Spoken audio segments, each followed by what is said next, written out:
Louvado seja o nosso Senhor Jesus Cristo, para sempre seja louvado, que a paz de Jesus esteja com você. Terça-feira, dia 9 de setembro, estamos começando a reflexão da Palavra de Deus, do Evangelho do dia, nesse instante. Desejo que você tenha um dia abençoado por Deus. Vamos para a Palavra de Deus. O Evangelho desta terça-feira se encontra no Evangelho de Lucas, capítulo 6, versículos 12 a 19.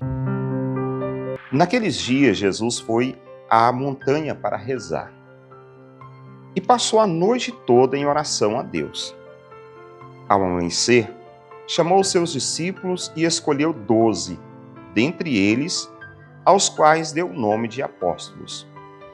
Simão, a quem impôs o nome de Pedro, e seu irmão André, Tiago e João, Filipe e Bartolomeu, Mateus e Tomé, Tiago, filho de Alfeu, e Simão, chamado Zelota, Judas, filho de Tiago, e Judas Iscariotes, aquele que se tornou o traidor.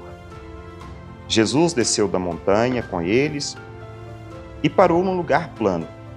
Ali estavam muitos dos seus discípulos e grande multidão de gente de toda a Judéia e de Jerusalém, do litoral de Tiro e Sidônia.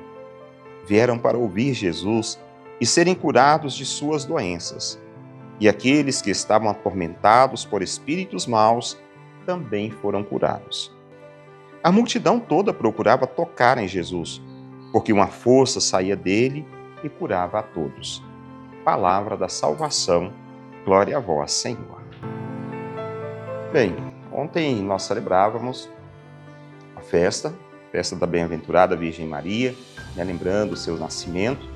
E hoje retomamos o Evangelho de Lucas, como na semana passada, nós chegamos a ver o capítulo 4 e um pouquinho, o capítulo 5 do Evangelho de São Lucas. No Evangelho de hoje, podem se ressaltar duas coisas muito importantes. Lucas apresenta Jesus em oração a noite toda sobre a montanha. A necessidade de se tomar uma decisão importante, de chamar algumas pessoas, de escolher algumas pessoas dentre aqueles que poderiam e queriam somar com a evangelização. Muito importante essa decisão de Jesus. E por isso, Jesus opta pela oração. Com isso, ele nos ensina também que, diante daquilo que nós, ou das decisões importantes que nós formos tomar em nossa vida, em nosso dia a dia, nós precisamos estar em comunhão com Deus. Nós precisamos estar em comunhão com Deus. Então Jesus sobe a montanha. Montanha, na Bíblia, é esse símbolo, lugar de encontro com Deus, e a oração, que é tema peculiar e importante também no Evangelho de Lucas. E ao longo de sua narrativa, o evangelista apresenta pessoas em oração.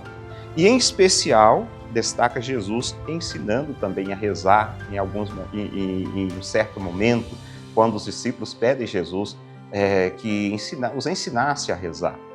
E, bom, assim, Jesus, depois de rezar, ele chama 12, os chamando de apóstolos. Citam-se os nomes destes 12 apóstolos, assim fazendo referência, claro, a pessoas,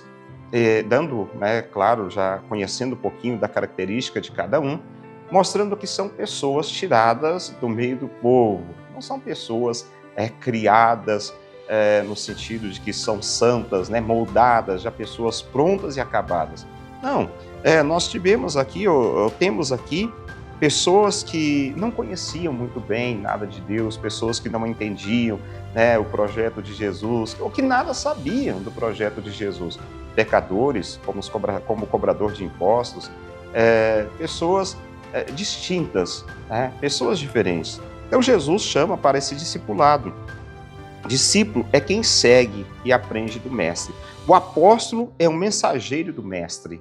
Então nós temos os discípulos de Jesus, que é justamente quem segue e aprende, o discípulo, mas também tem o apóstolo, que é aquele mensageiro do mestre. Então ele convida 12 homens para serem esses mensageiros.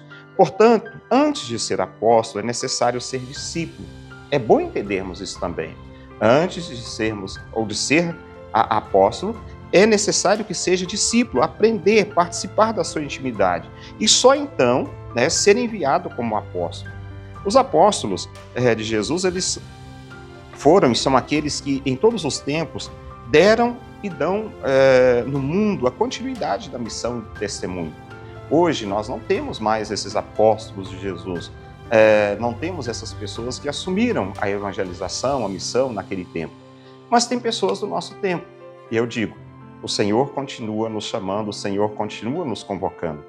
O Senhor precisa da nossa ajuda para a missão, precisa da minha ajuda como padre, precisa da sua ajuda como um leigo na comunidade que atua, que participa, e que infelizmente o que nós temos constatado é que menos pessoas têm assumido essa missão, né, do apostolado, que é justamente o anúncio, né, da palavra de Deus. Nos últimos dias, esse fenômeno que nós temos hoje no Brasil, graças a Deus, o Frei Gilson, que tem arrastado multidões por onde vai, estádios lotados.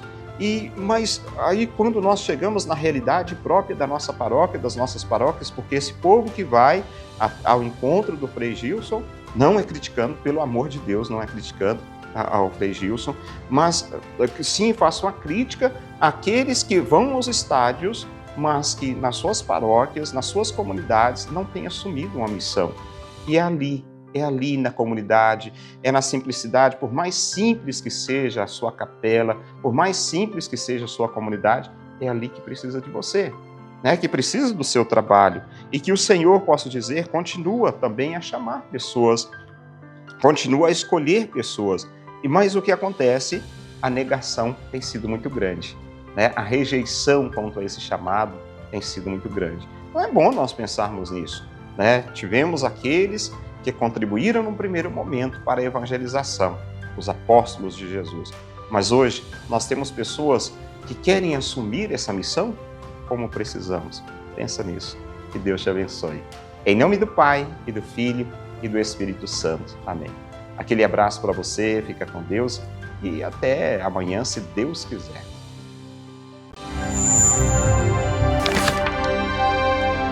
Palavra do dia com Padre Marcos. Oferecimento. Amag Pré-Moldados, qualidade em primeiro lugar. Rua da Contagem, bairro Paracatuzinho, fone 38 3671 1032. A Retífica Paracatu atua na venda de peças para motores a combustão, serviço de usinagem de bloco, virabrequim, comando, bielas, cabeçote com testes de trincas Magna Flux e teste durezas de virabrequim e comando de válvula. Fazemos a retirada e instalação do motor diesel em veículos, máquinas agrícolas e estacionários. Retífica Paracatu, no bairro Nossa Senhora Aparecida.